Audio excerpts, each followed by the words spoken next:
1억 5,800만 원인데 1,800만 원까지 유찰됐습니다. 라고 말을 했을 때 이게 눈에 딱 보여야 돼요. 자, 여기서 여기란에 이렇게 적혀 있죠. 최저가가 1,800만 원, 그리고 보증금이 180만 원이라고 있고요. 그리고 여기 이제 7차까지 유찰이 됐다라는 거죠. 자, 이 물건을 한번 볼게요. 왜 이렇게 유찰이 됐을까요? 아파트 가격이 별로인가? 아니면 문제가 있을까? 아하.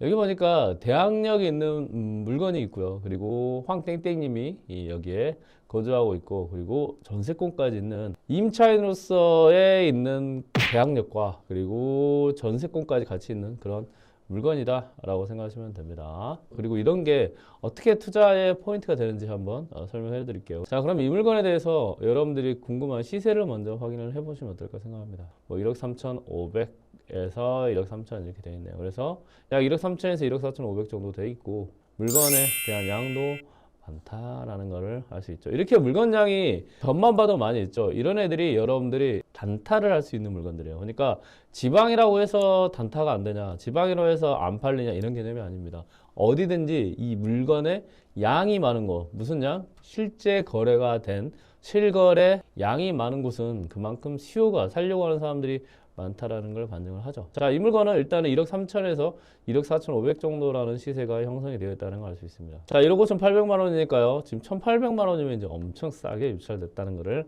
알 수 있죠. 자, 그럼 이 물건에 어떤 문제점이 있는가 한번 보겠습니다. 여러분들이 권리 분석이라는 걸 했을 때 가장 중요하게 봐야 되는 거는 첫 번째 전입 날짜입니다. 누구의 전입 날짜냐? 이거는 임차인이라고 해서 여기 사람이 살고 있는 사람의 전입 날짜. 이거는 여러분들이 주택임대차보호법이라는 굉장히 특별법이에요. 특별한 법에서 임차인을 보호를 해줍니다. 그리고 이 임차인은 정말 슈퍼 갑이 돼요. 정말 갑이 되고, 이 대항력은 임차인의 보증금을 다 변제를 받지 못하면 이 대항력이 유지가 되는데요. 이 대항력은 여러분들이 낙찰을 받고 이 집에서 명도를 하거나 이 집을 사용하기 위해서 어떤 행위를 하려고 할 때 여러분들에게 안 나갈 수 있는 힘이라고 생각하시면 돼요. 이게 엄청나게 중요하기 때문에 여러분들은 항상 이런 전입 날짜를 먼저 확인하는 것 중요하다. 그러면 이 임차인은요, 여기 중간에 보면 보증금 차임이라는 곳이 있죠. 이 보증금 차임에서 보면 1억 4,800만 원이라는 게 있어요. 이 1억 4,800만 원을 전부 다 받아야 돼요. 받는 곳이 두 군데가 있겠죠. 어디서 받냐? 첫 번째는 경매 이 법원에서 받을 수 있고요. 두 번째는 경매 법원에서 다 못 받으면 낙찰받은 사람한테서 받을 수 있는 것. 이게 대항력이라고 생각하시면 되고, 그리고 1억 4,800만 원이 전부 다 배당을 경매에서 받아야 안전한데 이 물건을 다 받을 수 있는지 없는지를 확인하는 것이 여러분들이 경매 권리 분석이라고 하고요. 공매 권리 분석이라고 하고, 그리고 심지어는 신탁공매 권리 분석이라고 합니다. 이게 무엇으로 귀결이 되죠? 그렇죠. 임차인으로 귀결이 된다라고 생각하시면 돼요. 자, 여기서 보면요, 전입 날짜 1월 2일이고, 그러면 여기서는 대항력이 있음이라고 되어 있지만 그래도 다시 한번 등기부 등본상 말소기준 권리를 보는 겁니다. 자, 그럼 말소기준 권리를 한번 볼게요. 여기서 보니까 말소기준 권리가, 자, 이 비고란에 한번 볼까요? 비고란에 보니까 말소기준 등기라고 해서 여기에 떡하니 되어 있습니다. 근데 여기서 보니까 말소기준이 2014년 12월 31일이네요. 그러면 말소기준 권리가 뭐죠? 여기서 보니까 전세권이라고 되어 있네요. 자, 전세권이 무엇이냐가 중요한 게 아닙니다. 전세권이 어떤 영향을 주는가가 중요합니다. 자, 전세권은요, 자, 기억만 하세요. 전세권이 어떤 영향을 주는가만 기억하면 됩니다. 전세권이 뭐 10년을 선멸시효 이거 다 필요 없고, 여러분들하고 투자에 이런 정보들은 여러분들한테 도움되는 정보가 아니에요. 근데 전세권이 이 권리 분석상 무슨 역할을 하는지만 아는 것, 이게 중요하죠. 자, 전세권이 돈을 받아가려고 배당 요구를 하거나, 그러면 돈을 받아가려고 배당 요구를 한다는 건 돈을 주세요죠. 하거나, 아니면 또 돈을 받으려고 경매를 신청한다는 건 뭐예요? 나 이거 이제 돈 받고 나갈게요 라는 뜻이죠. 이렇게 돈을 받으려고 했을 때는 전세권이 무엇이 되냐? 말소 기준 권리가 될 수 있습니다. 자, 그럼 이 황땡땡님이라는 분이 이 전세권으로 무엇을 했는가 한번 볼까요? 자, 여기 쭉 보니까요, 임의경매를 신청을 했고, 그리고 황땡땡님 있고, 보증금이 1억 4,800만 원입니다. 자, 그러면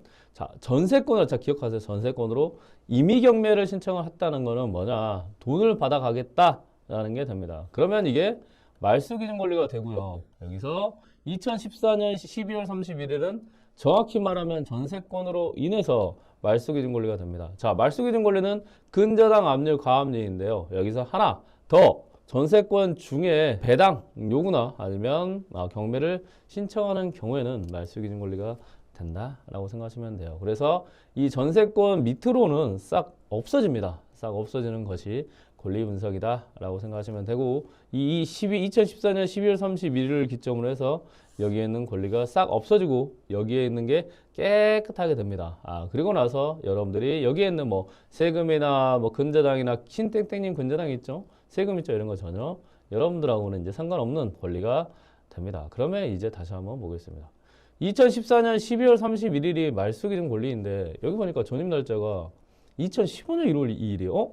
2014년이 말소기준 권리인데 전입 날짜가 2015년인데 여기 보니까 대항력이 있다라고 되어 있네요. 자, 이런 애들이 여러분들이 이제는 권리 분석에서 조심해야 되는 거고, 이게 경매에서 중상 정도의 지식이라고 생각하시면 돼요. 자, 그러면 이게 어떤 내용이냐 한번 볼 수 있도록 하겠습니다. 여기서 보면 여기 임차인으로 있는 전세한 사람이 이 황땡땡님으로서 이름이 있고요. 그리고 전세권으로 가지고 있는 사람도 또 황땡땡님으로서 이름이 있네요. 이 말은 뭐냐? 전입을 한 사람도 황땡땡님이고, 그리고 이게 이제 전입으로만 내가 주택임대차 보호법으로만 보호받는 게 좀 불안해요.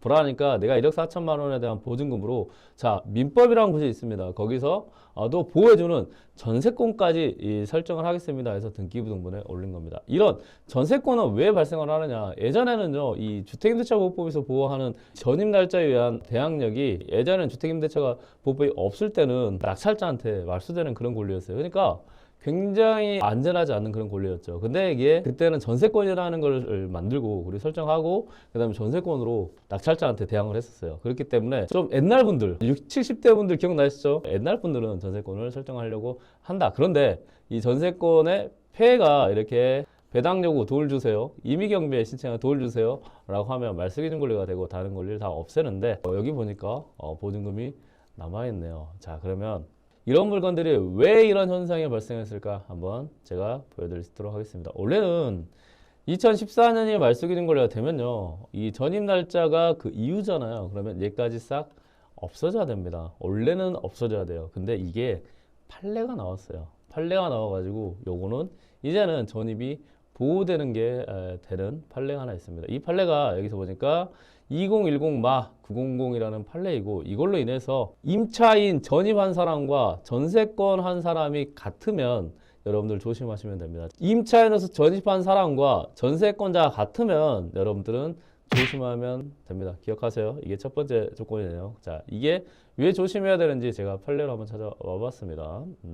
여기 보면요, 전세권자로서의 이제 지위라고 합니다. 힘이 있는 사람과 2번 주택임대차 보호법상 대항력으로 갖춘 사람이 같이 가지고 있을 때는요, 여기 나와 있네요. 3번 전세권으로 뭐예요? 배당 요구를 해도 전세권은 없어집니다. 전세권은 배당 요구와 경매 신청 없어져요. 그런데 이 대항력이 있죠. 대항력은 계속 유지할 수 있는지가 이 적극과 소극이 있는데, 적극은 yes예요. 그냥 그렇게 생각하시면 됩니다. 그리고 이 결정 요지를 보면 그냥 어려운 건 아니에요. 그냥 이 임차인은 본인의 보증금을 보호하기 위해서 전세권을 만든 것 뿐이지, 본인의 이 전입, 주택임대차 보호법에서 보호한 이 대항력까지 없애기 위해서 전세권 만든 거 아니야. 그러니까 전세권의 원래 취지가 이 임차인의 보증금을 보호하니까 그 취지에 맞게 해야 된다라는 게 판례이고, 그래서 이런 현상이 발생을 합니다. 이렇게 전세권으로서 배당 요구와 경매를 신청을 하더라도 이 황땡땡님이라는 분은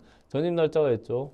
대항력을 유지한다라고 기억하시면 됩니다. 이렇게 유찰에 대해서 사람들이 이 관심을 안 갖는 거죠. 저분들은요, 이렇게 생각하시면 돼요. 아하, 만약에 이 임차인 전입한 사람의 이름과 이 전세권 한 사람의 이름이 같으면 그냥 보증금을 전부 다 경매에서 배당을 받아야 안전하다 정도 생각하시면 됩니다.